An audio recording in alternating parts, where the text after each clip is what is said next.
আগুন জ্বলবে বাংলায়, আগুন জ্বলবে দাউ দাউ করে। আরে ভাই, শুভেন্দুর মাকে বাঁচানোর চেষ্টা করছে মমতা বন্দ্যোপাধ্যায়। শুভেন্দু অধিকারীর মাকে বাঁচানো, তার মা পাকিস্তানি অবৈধ অনুপ্রবেশকারী। 4 তারিখে লিস্ট বেরিয়ে যাবে, 4.5 কোটির 5 কোটি বাতিল। তারপর ভয়ে আতঙ্কে মানুষ যে যাকে বলে মারবে। কাদের মারবে? শান্তনু ঠাকুর, তার বাবা, তার বাবা, তার বাবা, অমিত শাহর বাবা, নরেন্দ্র মোদীর বাবা, অমুকের বাবা, তমুকের বাবা বললেও কোনো রাস্তা নেই বাঁচার। তিন নেতারা যে কোনো পার্টি, সব পার্টি ডেকে ডেকে এই প্রথম পাতায় সাইন করাচ্ছে, মানে কি ধরা দিয়ে দেওয়া, ডিক্লারেশন দিয়ে দিল। দ্বিতীয় পাতাটা পড়ছে না, এনআরসি।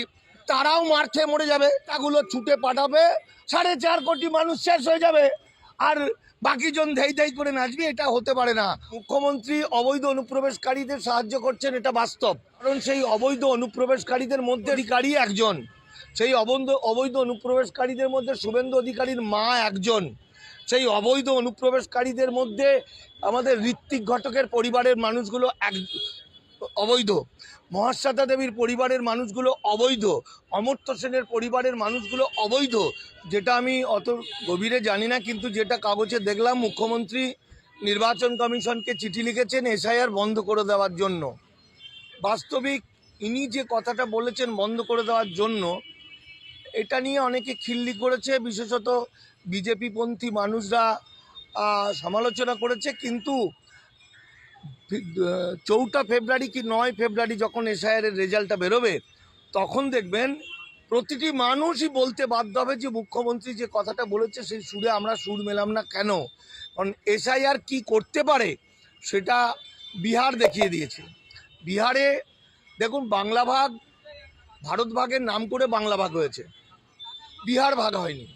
তাহলে বিহারে 80 লক্ষ ভূমিপুত্র, যুগ যুগ ধরে যারা বাস করছে, আদিবাসী, এসসি এসটি ওবিসি মাইনরিটি, এদের ভোটার তালিকা থেকে নাম চলে গেছে। মানে ধীরে ধীরে ধীরে এদের বেশিরভাগ অংশটা কৃতদাস হয়ে যাবে। কিন্তু বাংলা, ভারত ভাগের নামে বাংলা ভাগ হয়েছে, তাহলে সে জায়গায় বাংলায় কত কোটি মানুষ চিরকালের জন্য বেনাগরিক হতে পারে সেটা সহজেই অনুমান করা যায়। মুখ্যমন্ত্রী মমতা বন্দ্যোপাধ্যায় কিন্তু বনগাঁ লোকসভার আগে উনি এবং অভিষেক বন্দ্যোপাধ্যায় বলেছিলেন যে আমরা নিঃশর্ত সিএ চাই।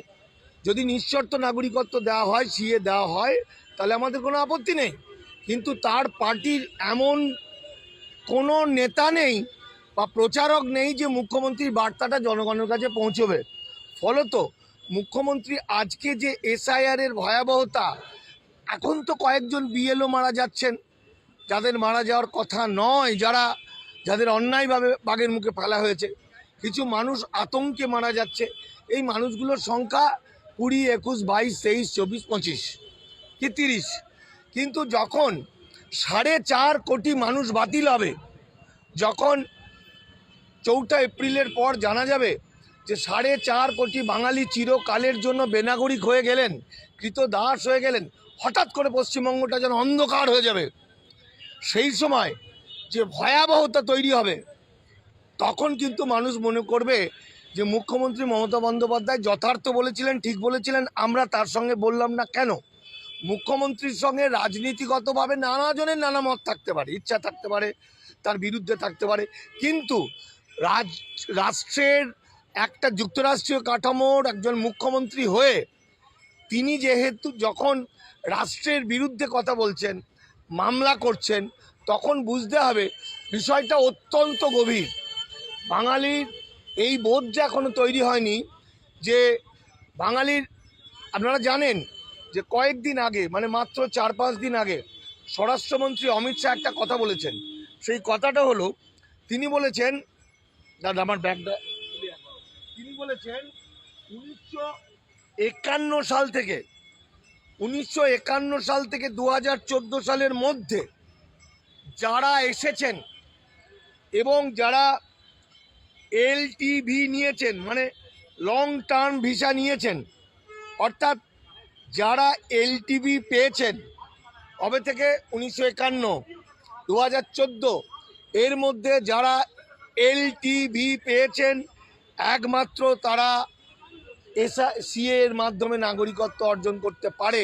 তার মানে মুখ্যমন্ত্রীর হিসাব মতো 2014 31 স্বরাষ্ট্রমন্ত্রী হিসেব মতো 2014 31 ডিসেম্বরে তাকে 31,000, আর এখন পর্যন্ত 50,000 মানুষ বাদে 51 পর থেকে দেশভাগে বলি হয়ে আসা অধীর চৌধুরী, দীপশিতা ধর, সুজন চক্রবর্তী, আমাদের মিঠুন চক্রবর্তীর বাবা মিঠুন চক্রবর্তী থেকে আরম্ভ করে অসংখ্য মানুষ চিরকালের জন্য বেনাগরিক হবেন। সেই জায়গায় মুখ্যমন্ত্রী যে কথাটা বলেছেন সেই কথাটা সঠিক কথাই বলেছেন বলে আমি মনে করি। কিন্তু এই প্রসঙ্গে শুভেন্দু অধিকারী বলছেন যে কমিশনের কাজে বাধা দিচ্ছেন মুখ্যমন্ত্রী এবং অবৈধ অনুপ্রবেশকারীকে সাহায্য করছেন মুখ্যমন্ত্রী। দেখুন, মুখ্যমন্ত্রী অবৈধ অনুপ্রবেশকারীদের সাহায্য করছেন এটা বাস্তব, কারণ সেই অবৈধ অনুপ্রবেশকারীদের মধ্যে শুভেন্দু অধিকারী একজন, সেই অবৈধ অনুপ্রবেশকারীদের মধ্যে শুভেন্দু অধিকারীর মা একজন, সেই অবৈধ অনুপ্রবেশকারীদের মধ্যে আমাদের ঋত্বিক ঘটকের পরিবারের মানুষগুলো অবৈধ, মহাশ্বেতা দেবীর পরিবারের মানুষগুলো অবৈধ, অমর্ত্য সেনের পরিবারের মানুষগুলো অবৈধ। সুতরাং এই যে দেশভাগে বলি হয়ে আসা ছিন্নমূল দেশান্তরিত মানুষ, যাদের রাতারাতি দেশভাগ করে শেষ করে দেওয়া হলো, এই মানুষগুলো জানে না যে তারা বেনাগরিক হয়ে আছে, তারা অবৈধ হয়ে আছে। তাদের জন্য রক্ষা করার জন্য কমিশন কেন, কমিশনের বাবা 14 গোষ্ঠী যে কেউ থাকুক তার বিরুদ্ধে প্রতিবাদ করা, বলা, এটা তো প্রকৃত মানুষের ধর্ম। এর জন্য রাজনীতি করার দরকার নেই। ফলে মুখ্যমন্ত্রী এই যে 50-এর পর থেকে যারা এসছেন, মানে 4.5-5 কোটি মানুষ বাচ্চা টাচ্চা নিয়ে, ছেলেপিলে নিয়ে, তাদের মধ্যে কেউ SDO, BDO, DM, ADM, doctor, মোক্তার, ক্যালেস্টার, ব্যালেস্টার প্রচুর আছে। তো তাদেরকে বাঁচানোর জন্য যে মানুষটা বলতে পারে তাকে তো ভগবান তুল্য। তো মুখ্যমন্ত্রী বলছেন, মুখ্যমন্ত্রী কি বলছেন? শুভেন্দু অধিকারী বলছেন মুখ্যমন্ত্রীর বিরুদ্ধে যে মুখ্যমন্ত্রী অবৈধ অনুপ্রবেশকারীদের বাঁচানোর চেষ্টা করছেন। আরে ভাই, শুভেন্দুর মাকে বাঁচানোর চেষ্টা করছে মমতা বন্দ্যোপাধ্যায়। শুভেন্দু অধিকারীর মাকে বাঁচানো, তার মা পাকিস্তানি অবৈধ অনুপ্রবেশকারী। তাহলে রাজনীতি ছেড়ে বাঙালি হয়ে উঠতে হবে। শুভেন্দু অধিকারীর মতো শয়তানগুলো, নরখাদক বাঙালির শক্তিগুলো আজকের রাজনীতির খেলা খেলছে। আজকে বাংলা যখন ধ্বংসের পথে, বাঙালি জাতি যখন ধ্বংসের পথে, তখন মুখ্যমন্ত্রী তো একজন। মুখ্যমন্ত্রীর মতো যদি সমস্ত রাজনৈতিক দলরা চিৎকার করে বলতো তাহলে বাঙালি বাঁচত। এই যে দেখুন, এই যে বইটা আমার নাগরিকত্বের সার কথা, এইখানে যে এলটিভি পাওয়ার কিভাবে বাঙালি বাঁচতে পারে, 50-এর পরে যারা এসেছেন তারা যদি লং টার্ম ভিসা পান, অমিত শাহ বলছেন 50,000 পেয়েছে।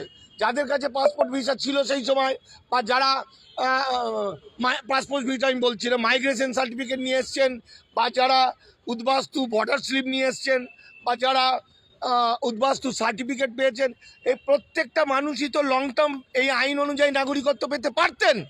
কিন্তু শুভেন্দু অধিকারীরা তাদেরকে আইনটা বলেনি, মিথ্যা কথা বলে তাদের ধরিয়ে দেওয়ার জন্য সিএএ-তে আবেদন করাচ্ছে।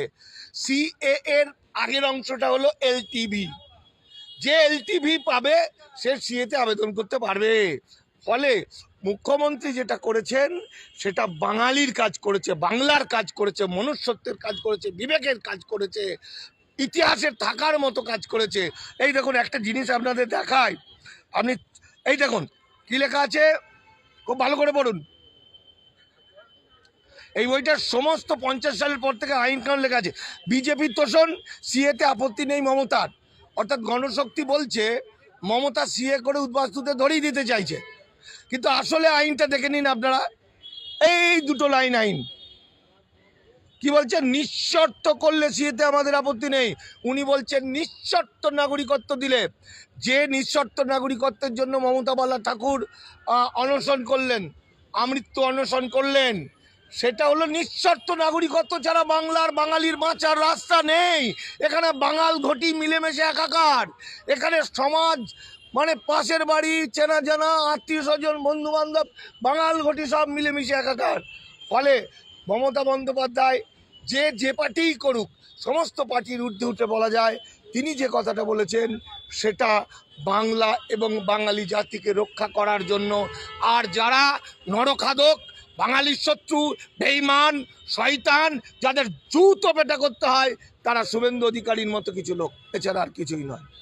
আমরা দেখেছিলাম যে এসআইয়ের আবহে আতঙ্কে মতুয়ারা ধর্নায় বসেছিল, তারা আমার অনশনে বসেছিল, কিন্তু দেখা গেল আপনার অনেক ইন্টারভিউতে আমরা শুনেছি সব থেকে ভয় মতুয়াদের, কিন্তু শান্তনু ঠাকুর বলতে সিএ এর মাধ্যমে মতুয়াদের নাম ঢুকিয়ে দেওয়া হবে।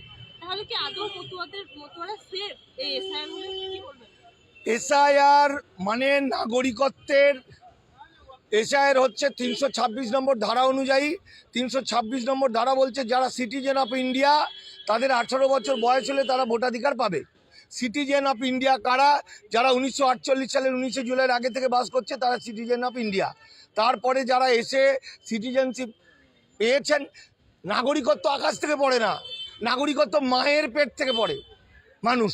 তাহলে মা যদি নাগরিক হয়, বাবা যদি নাগরিক হয়, তাহলে ছেলে মেয়ে নাগরিক। আইনগতভাবে মতুয়া শুধু নয়, সমস্ত উদ্বাস্তু, এই যে ডাক্তারবাবুরা আন্দোলন করেছিলেন না তিলোত্তম আন্দোলনে, তার বেশিটা যে উদ্বাস্তুরা সারা পৃথিবীর কাছে ওই 150 গ্রাম বীর্য বীর্য বীর্য বলে বাংলার দুর্নাম করেছিলেন, সেই ডাক্তারবাবুরা বেশিরভাগ শেষ শেষ শেষ শেষ শেষ মানে বেনাগরিক হয়ে যাচ্ছে। আইন তাই বলছে। শুভেন্দু অধিকারী, শান্তনু ঠাকুর, তার বাবা, তার বাবা, তার বাবা, অমিত শাহর বাবা, নরেন্দ্র মোদীর বাবা, অমুকের বাবা, তমুকের বাবা বললেও কোনো রাস্তা নেই বাঁচার। কারণ আইন তাই বলছে। নাগরিকত্ব শব্দটার সঙ্গে লুকিয়ে আছে আইন, মুখের কথা, আবেগ নয়। এই জন্য বইটার নাম হচ্ছে নাগরিকত্বের সার কথা। এর মধ্যে আইন কানুনগুলো সমস্ত দিয়ে বোঝানো হয়েছে কি ভয়াবহভাবে হিন্দু মুসলমান বিভাজন করে দিয়ে বাঙালিদের দাস ব্যবস্থা চালু করার দিকে যাচ্ছে। অর্থাৎ বাংলার 4.5 কোটি মানুষ চিরকালের জন্য বেনাগরিক হবে যদি বাঙালি বড় ধরনের কিছু না করে। আর সেখানে বড় ধরনের কিছু করলে শুভেন্দু অধিকারী, নিশীথ প্রামাণিক, এই সমস্ত লোকেরা এবং যারা বিজেপি, এই যে সুজন চক্রবর্তী থেকে আরম্ভ করে অদিত চৌধুরী, যারা মানুষকে সচেতন করেনি নিজেরা বেনাগরিক হয়েও, যারা মানুষকে ভুল বুঝিয়েছে, জনগণ এমন তারা করবে, আগুন জ্বলবে বাংলায়, আগুন জ্বলবে দাউ দাউ করে।